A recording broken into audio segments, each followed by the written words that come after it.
Praise lord. నేటి వాక్యము కీర్తనల గ్రంథము 20వ అధ్యాయము 7వ వచనం. కొందరు రథములను బట్టి కొందరు గుర్రములను బట్టి అతిశయపడుదురు, మనమైతే మన దేవుడైన యెహోవా నామమును బట్టి అతిశయపడుదము.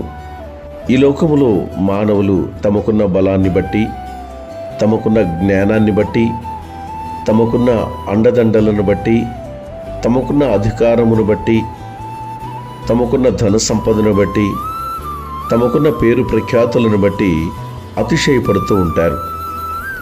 నాకున్న ధనము ఎవరికీ లేదు, నాకున్న జ్ఞానము ఎవరికీ లేదు, నాకున్న బలము ఎవరికీ లేదు, నాకున్న అందచందములు ఎవరికీ లేవు అనే ఆలోచన కలిగి ఈ లోకములో అతిశయపడుతూ ఉంటారు, గర్విస్తూ ఉంటారు, అహంకారంతో బ్రతుకుతూ ఉంటారు.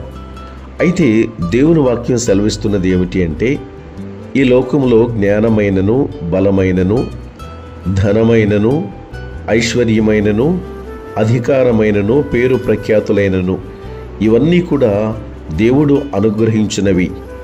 కనుక మానవుడు పొందుకున్న వీటన్నిటిని బట్టి అనుగ్రహించిన దేవునికి కృతజ్ఞతాస్తుతులు చెల్లించాలి, ఆయనకు లోబడి ఉండాలి. మన సొంత జ్ఞానము చేత, మన సొంత బలము చేత, మన సొంత శక్తి చేత ఏమీ సాధించలేము.